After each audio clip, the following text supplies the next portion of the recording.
মন্ডল স্টুডিওর নিবেদন গ্রাম বাংলার ভূতের গল্প। নমস্কার শ্রোতা বন্ধুরা, আজ আপনারা শুনবেন লেখক বরেন চক্রবর্তীর কলমে হানাবাড়ি। গল্পটি খারাপ লেগেছে, ভালো লেগেছে, দারুণ লেগেছে, আপনাদের মনে যাই প্রতিক্রিয়া হোক না কেন অবশ্যই একটি কমেন্ট করে জানাতে ভুলবেন না। আর ভিডিওটি ভালো লাগলে অবশ্যই একটি লাইক করে চ্যানেলটিকে সাবস্ক্রাইব করে আমাদের পাশে থাকবেন। গল্প পাঠে আমি রাজি, তবে সে দেরি না করে অতি শীঘ্র শুরু হতে চলেছে আজকের বিশেষ নিবেদন লেখক বরেন চক্রবর্তীর কলমে হানাবাড়ি। এই কাহিনীর সমস্ত চরিত্র এবং ঘটনা কাল্পনিক। বাস্তবে জীবিত বা মৃত কোনো ব্যক্তি বা ঘটনার সাথে এর কোন রকম মিল থাকলে তা সম্পূর্ণ অনিচ্ছাকৃত এবং কাকতালীয়। গল্পে ব্যবহৃত অপ্রাকৃতিক এবং অলৌকিক ঘটনা শুধুমাত্র কাহিনীর পরিবেশনের উপক্রম মাত্র। কুসংস্কার বিশ্বাস করবেন না, কুসংস্কার ছড়াবেন না। MBBS এ যখন চান্স পেলাম না তখন সত্যি মনটা খারাপ হয়ে গিয়েছিল। তারপর উচ্চ মাধ্যমিকের মার্কশিটটা ঠিকঠাক থাকায় সাইথিয়া হোমিওপ্যাথিক কলেজে চান্স পেলাম। বাড়ির সবার মন একটু খারাপ, একে তো এতটা দূর কলকাতা থেকে, তার উপর আবার হোমিওপ্যাথিক ডাক্তার। আমার ভর্তির তারিখ পড়ল 13ই সেপ্টেম্বর। মা একবার জিজ্ঞাসা করলো, আর কোনো ডেট নেই? মাকে বোঝালাম একবার ডেট মিস করলে পরের ডেটে আমাকে আর নেবে না। যাই হোক, 13 তারিখে গণদেবতা এক্সপ্রেস ধরে সাইথিয়ার দিকে রওনা দিলাম। সাইথিয়া নেমে প্রথম গেলাম নন্দিকেশ্বরী মন্দিরে। মা বারবার বলেছিলেন ভর্তির আগে একবার যেন প্রণাম করে আসি। বেশ সুন্দর মন্দিরটা, মন্দিরের ভেতরে তেমন ভিড় নেই। আমার ভর্তি হতে হতে প্রায় 2টো বেজে গেল। খাওয়া দাওয়া করে যখন হোস্টেলে গেলাম তখন প্রায় 3টে বেজে গেছে। আমার রুম নম্বরটাও পড়লো 13। আমি ঘরটা পাল্টে দেওয়ার জন্যে বললাম, দাদা একটু দেখেন না যদি অন্য কোনো ঘর পাওয়া যায়। কিন্তু হোস্টেল ম্যানেজার স্পষ্ট বলে দিল, এই বছরটা চালিয়ে নাও, পরের বছর দেখছি। কি আর করা যাবে, ব্যাগ নিয়ে রুমে চলে গেলাম। একটু ফ্রেশ হয়ে নিয়ে শুয়ে পড়লাম। ঘুম থেকে উঠতে 9টা বেজে গেল। খেয়ে নিয়ে আবার শুয়ে পড়লাম। খুব ভোরে উঠেছিলাম, সারাদিন অনেক ঘোরাঘুরিও করেছিলাম। বিছানায় শোয়া মাত্রই আবার ঘুমিয়ে পড়লাম। রাত 2টো নাগাদ একবার বাথরুমে গেলাম। তারপর থেকে আমার আর ঘুম আসছে না। বিছানায় চোখ বন্ধ করে শুয়ে আছি, হঠাৎ করে জানলা দিয়ে একটা কালো বিড়াল ঢুকলো। আমি চোখ বন্ধ করে শুয়ে আছি। মিনিট 10 পর চোখ খুলে দেখি বিড়ালটা আর নেই। আমি উঠে তাড়াতাড়ি জানলাটা লাগিয়ে দিলাম। ঘন্টা খানেকের মধ্যে বিড়ালটা আবার ফিরে এলো। যা যা যা, আমি একবার তাকে তাড়িয়ে দিলাম, কিন্তু বিড়ালটা কোন দিকে পালালো সেটা বুঝতে পারলাম না। দরজা জানলা সবই বন্ধ। তাহলে কি বিড়ালটা অদৃশ্য হয়ে গেল? আমি কি ভুল দেখছি? ঘরের টিউবলাইটটা জ্বালিয়ে রাখলাম। ঘুম কিছুতেই আসছে না। জোর করে চোখ বন্ধ করে আছি। কিছুক্ষণ পর চোখ খুলে দেখি লাইট অফ, ঘর আগের মতোই অন্ধকার। ভাবলাম লোডশেডিং হয়েছে। তারপর খেয়াল হলো কারেন্ট চলে গেলে ফ্যান কেমন করে ঘুরছে। ফ্যানটা ফুল স্পিডে ঘুরছে, তবু আমার কপালে বিন্দু বিন্দু ঘাম জমছে। চাদরটা মাথা পর্যন্ত ঢেকে চোখ বন্ধ করে শুয়ে থাকলাম। সকালে যখন ঘুম ভাঙলো তখন 9টা বেজে গেছে। উঠে দেখি টিউবলাইটটা জ্বলছে। নিচে গিয়ে ম্যানেজারকে বললাম, দাদা টিউবলাইটটা পাল্টে দিন না, মনে হয় প্রবলেম আছে। না, পাল্টে কোনো লাভ নেই, এর আগে অনেকবার পাল্টেছি। ভোল্টেজ আপ ডাউন করলে মাঝে মধ্যে এরকম প্রবলেম হয়। বলছি এখানে কি বিড়ালের উপদ্রব আছে? তেমন বেশি নয়, 2-1টা আছে, রান্নাঘরের চারপাশেই ঘুরে বেড়ায়, তবে ওপরে ওঠে না। আর কান্ডিস বেয়ে বিড়ালটা 2তলায় উঠতেও পারবে না। পাশে পাঁচিল বা অন্য কোনো বাড়িও নেই। তাহলে আমি কি ভুল দেখলাম? মনের ভেতর একটা কিন্তু থেকেই গেল। ম্যানেজারকে আবার অনুরোধ করলাম, দাদা রুমটা পাল্টে দিন না। এখনই সম্ভব নয়, এত ভয় পেলে চলবে নাকি? ডাক্তারি পড়তে এসেছো, 2 দিন পরেই তো মরা মানুষ কাটবে। ম্যানেজার একটু ব্যঙ্গ করেই বলল। বুঝতে পারলাম একটু বেশি নার্ভাস হয়ে গেছি।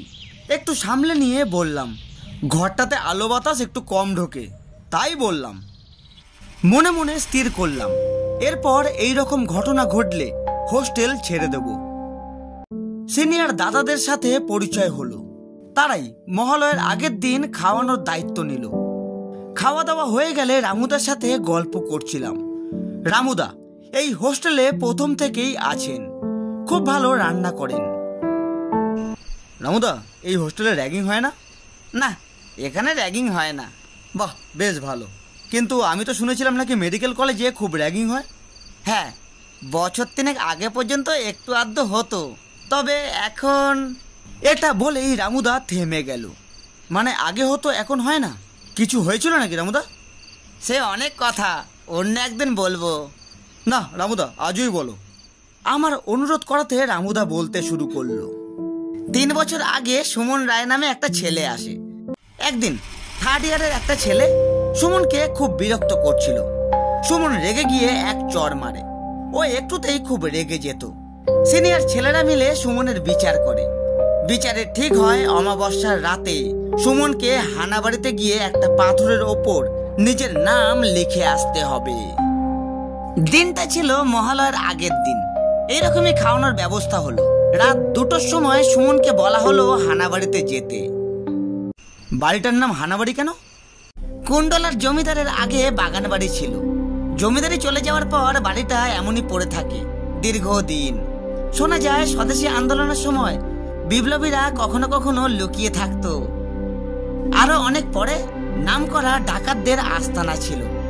দীর্ঘদিন পরিচর্যার অভাবে পুরো বাড়িটাই ভেঙে পড়ে। এমনিতেই বাড়িটা জঙ্গলের মধ্যে। এখন তো বাড়িটার ভেতরেই জঙ্গল হয়ে গেছে। ওই জমিদারি আমলে যারা জমিদারের বিরুদ্ধে যেত তাদের মধ্যে বেশ কিছু জনকে মেরে ওই বাগান বাড়িতে পুঁতে দেওয়া হতো। এই হচ্ছে বাড়িটার ইতিহাস। তবে বাড়িটার নাম কে হানাবাড়ি দিয়েছে সেটা জানা নেই। এখন দিনের বেলাতেও বাড়িটাতে গেলে গা ছমছম করে, শুধু মনে হয় কেউ যেন দেখছে। যদিও আমি ভূত পেট মানি না, তাও আমার গলাটা একটু শুকিয়ে এলো। আমি আস্তে আস্তে বললাম, সুমনদা কি গিয়েছিল? না গিয়ে আর উপায় কি? আমি ওদের বারণ করলাম, ওকে একা পাঠিও না, কিছু অঘটন ঘটে যেতে পারে। কিন্তু কে কার কথা শোনে? ওরা বলল, ডাক্তারি পড়তে এসেছে, ভূত পেতে ভয় পেলে চলবে? তাছাড়া সুমন সিনিয়রের গায়ে হাত তুলেছে, একটু তো শাস্তি পেতেই হবে। রামুদা এই বলে একটু থামলো। মুখটা শুকিয়ে গিয়েছে বেচারার। সেদিন যাওয়ার আগে সুমন আমাকে বলেছিল, রামুদা, ছোট থেকেই আমার ভূতের ভয়, তুমি একটু যাবে আমার সাথে? কিন্তু আমি বলেছিলাম, তুমি একটু এগিয়ে যাও, তারপর আমি যাচ্ছি। তোমার সাথে এখন গেলে ওরা জানতে পারবে। সুমন চলে যাওয়ার প্রায় 10 মিনিট পর আমি আস্তে আস্তে হানাবাড়ির দিকে রওনা দিলাম। হানাবাড়ির সামনেই মহুরাক্ষী নদী বয়ে গিয়েছে। নদীর ধারে কাশফুলের গাছ। শরতের প্রায় শেষ, গায়ে একটু একটু ঠান্ডা হাওয়া লাগছে। আমি যেখানে দাঁড়িয়েছিলাম সেখান থেকে হানাবাড়ির দূরত্ব খুব বেশি হলে 100 মিটার হবে।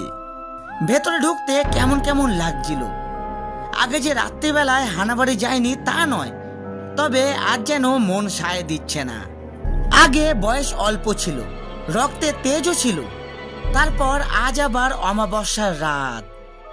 বেশ কিছুক্ষণ অপেক্ষা করার পর যখন সুমন ফিরে এলো না, তখন মনটা অস্থির হয়ে উঠল। বাড়ি ফিরেও যেতে পারছি না, আবার ভেতরেও যেতে পারছি না। এভাবেই আরো কিছুক্ষণ কেটে গেল। রাত প্রায় শেষ হয়ে আসছে। সময় তখন 3টে, 3:30 হবে। মায়ের নাম করে ভেতরে ঢুকলাম। চারিদিকে অন্ধকার আর ঝিঝি পোকা ডাকছে। আমি জোরে জোরে ডাকলাম, সুমন, সুমন। আরো জোরে জোরে চিৎকার করতে লাগলাম। বেশ কয়েকবার ডাকার পরেও যখন কোনো সাড়া শব্দ পেলাম না, তখন মনে হলো ও নিশ্চয়ই অন্য রাস্তা দিয়ে হোস্টেলে ফিরে গেছে। আমি আর জঙ্গলের মধ্যে না থেকে ফেরার জন্য মন স্থির করলাম। 2 পা এগোতেই একটা হাত আমার পায়ে লাগলো। তৎক্ষণাৎ টর্চের আলো জ্বালাতেই সেই মুহূর্তে একটা দমকা হাওয়া আমার পাশ দিয়ে ছুটে চলে গেল। টর্চের আলো মুখে পড়তেই বুঝতে পারলাম সুমন। এতক্ষণ কেউ যেন ওকে আগলে ছিল। আমি এই বুড়ো বয়সেও ওকে 2 হাতে তুলে হোস্টেলে নিয়ে এলাম। হাসপাতালে নিয়ে যাওয়ার পর ডাক্তার বলল হার্ট অ্যাটাক রোগে মারা গেছে। সুমনদা কি নিজের নামটা লিখেছিল? হ্যাঁ, তোমাকে একদিন নিয়ে যাব। তারপর থেকেই অমাবস্যার রাতে সুমনের আত্মা হোস্টেলে ঘোরাফেরা করে। আমি বেশ কয়েকবার লক্ষ্য করেছি, কিন্তু ও কোনো ক্ষতি করে না। এরপর আমি নিজের রুমে চলে এলাম। রাতে ঘুম আসতে একটু দেরি হলো। সেদিন আর কোনো ঘটনা ঘটলো না। দুদিন পর পুজোর ছুটিতে বাড়ি চলে গেলাম। এরপর 3 বছর পেরিয়ে গেছে। এখন হোস্টেলে আমি সিনিয়র। 13 নম্বর রুমটাও পাল্টে নিয়েছি। কয়েকদিন ধরে রামুদা আসছে না হোস্টেলে। আজ আবার মহালয়ার আগের দিন। রাতে খাওয়া দাওয়ার তোড়জোড় শুরু হয়েছে। আমার দায়িত্ব মাংস কেনার। আমি ফার্স্ট ইয়ারের এক ছেলেকে নিয়ে মাংস কিনতে গেলাম। দোকানদার আমার পূর্ব পরিচিত। আমি রামুদার বাড়ি জিজ্ঞাসা করতেই সে বলল, কাছেই বাড়ি, এখান থেকে 10 মিনিট লাগবে। আমি মাংসটা জুনিয়র ছেলেটাকে দিয়ে রামুদার বাড়ির দিকে রওনা দিলাম। রাত্রি 9টা বাজছে। একবার মনে হলো হোস্টেলে ফিরে যাই। আবার ভাবলাম রান্না হতে তো 12টা বেজে যাবে, একবার ঘুরেই আসি। আমি 2-1 জনকে জিজ্ঞাসা করে রামুদার গ্রাম ভবানীপুরের রাস্তায় নামলাম। গ্রামে মোরাম বেছানো রাস্তা, পোস্টে কোনো আলো নেই। গ্রামে এমনিতেই গাছপালা বেশ বেশি, তার উপর আজ অমাবস্যা। আমার সামনে 10 ফুট দূরেও কে আছে দেখা যাচ্ছে না। ভাগ্যিস পকেটে ছোট টর্চটা ছিল। হঠাৎ করে একজন আমার নাম ধরে ডাকলো, কে ওখানে? মিঠুন না? আমি একটু ভয় পেয়ে বললাম, হ্যাঁ আপনি? আমি রামু। ও রামুদা, তোমার খোঁজ নিতেই তো যাচ্ছিলাম। ভালোই হলো, দেখা হয়ে গেল। রামুদার গায়ে একটা লাল রঙের চাদর। চাদরটা মাথা পর্যন্ত ঢাকা। এখনো তো তেমন শীত পড়েনি। শরীর কি খুব খারাপ? গায়ে চাদর নিয়েছো যে? ওই আর কি, কয়েকদিন ধরে যা ভুগলাম। ঠিক আছে, তুমি বাড়ি যাও, আমি হোস্টেলে ফিরে যাই। চলো, তোমাকে একটু এগিয়ে দিই, যা অন্ধকার, রাস্তা ভুল হয়ে যেতে পারে। কিছুক্ষণ চুপচাপ হাঁটার পর রামুদা বলল, মনে পড়ে 3 বছর আগে এই মহালয়ার আগের দিন রাতে সুমনের গল্প শুনে কেমন ভয় পেয়ে গিয়েছিলে? এখনো ভূতের ভয় আছে নাকি? ভূত প্রেত বলে তো মেডিকেল সায়েন্স মানে না, সবই তো মনের ভুল। তাহলে আজকে একবার যাবে হানাবাড়ি? এখনো ওখানে সুমনের আত্মা ঘুরে বেড়ায়। রামুদা, কি যে বলো না, আত্মা বলে কিছু হয় না। আচ্ছা, আজকে একবার দেখেই আসি সুমনদার আত্মাকে। দুজনেই জঙ্গলের ভেতর দিয়ে হাঁটছি। পাশেই মৌরাক্ষী নদীর বাঁধ। নদীর ওপারেই আমাদের কলেজ। জঙ্গলের ভেতর দিয়ে দুজনে হেঁটে চলেছি। দুজনে কেউই কোনো কথা বলছি না। আমার সুমনদার কথাটা মনে পড়ল। হঠাৎ করেই হার্ট অ্যাটাক হয়েছিল। মানে হঠাৎ করে রক্তচাপ বেড়ে গেলে এমনটা হয়। সুমনদা কি কিছু দেখে ভয় পেয়েছিল? হাঁটতে হাঁটতে আমরা সেই পাথরটার কাছে চলে এলাম। এবার রামুদা ভাঙা গলায় বলল, এই পাথরটাতেই সুমন নাম লিখেছিল। টর্চ মারতেই দেখি লেখা আছে সুমন রায়। আমি সুমনদাকে কোনোদিন দেখিনি, কিন্তু মনে হতে লাগলো সুমনদা যেন আমার চারপাশেই চলাফেরা করছে। গাটা ছমছম করে উঠল। আমি ভয় পেয়ে রামুদাকে ডাকলাম, রামুদা, ও রামুদা। অন্ধকারে আমি রামুদার মুখটা ঠিক দেখতে পাইনি। টর্চ মারতেই দেখি লাল রঙের চাদরটা ঝুলছে, আর কেউ তার মধ্যে নেই। এই দৃশ্য দেখার পর আমার সারা শরীর থরথর করে কাঁপতে লাগলো। এরপর জ্ঞান হারিয়ে মেঝেতে পড়ে গেলাম। তারপরে কি হয়েছিল আমার আর কিছুই মনে নেই। যখন চোখ খুললাম দেখি সাইতিয়া হসপিটালে ভর্তি। হোস্টেলের ছেলেরাই সেই রাতেই ওই হানাবাড়ি থেকে আমাকে নিয়ে আসে। হাসপাতালের বেডেই জানতে পারলাম রামুদা 2 দিন আগেই মারা গিয়েছে।